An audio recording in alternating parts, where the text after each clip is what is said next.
Salut et bienvenue dans cette vidéo sur la planification à long terme, spécifiquement pour l'école secondaire.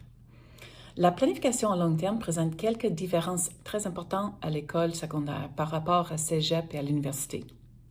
La première, et peut-être la plus importante, c'est qu'on voit les élèves plus souvent et pour des périodes plus courtes. En école secondaire, c'est typiquement une période de 75 minutes au lieu de 3 heures. Donc, et ça aussi, c'est entre une fois et peut-être même 5 fois selon la matière par semaine. La deuxième, c'est que la plupart des écoles fonctionnent sur un cycle de 9 jours. Pourquoi c'est important? C'est parce qu'on ne voit pas les mêmes groupes le même jour de la semaine. Par exemple, le lundi, le 12 septembre, peut être un jour neuf, une semaine, et peut-être on voit la groupe 201 et dans l'avant-midi, la groupe 305 l'après-midi. Mais la semaine suivante, c'est un jour 5, donc on verra les groupes 204 le matin et 301 l'après-midi. Donc la première chose à faire, c'est de prendre l'horaire, comme ça, que l'école nous donne, et de le traduire dans notre agenda scolaire, pour qu'on sache quel groupe on voit dans quel jour de calendrier. Donc, Concept Pro, j'utilise des couleurs. Donc, j'ai toujours mes souligneurs de couleurs différentes.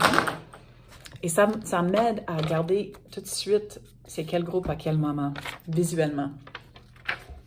Je n'ai pas d'agenda scolaire, moi, mais je vais servir de modèle en utilisant un calendrier de bureau de même. Je vais seulement faire le premier étape, donc de septembre en octobre, juste pour donner un exemple. Est-ce qu'on est prêt? C'est parti! Salut et bienvenue dans cette vidéo sur la planification à long terme, spécifiquement pour l'école secondaire. La planification à long terme présente quelques différences très importantes à l'école secondaire par rapport à cégep et à l'université. La première, et peut-être la plus importante, c'est qu'on voit les élèves plus souvent et pour des périodes plus courtes. OK, donc, la prochaine étape, maintenant que j'ai mis tous les groupes dans mon calendrier, comme ça, c'est de compter le nombre de fois que je vois chaque groupe.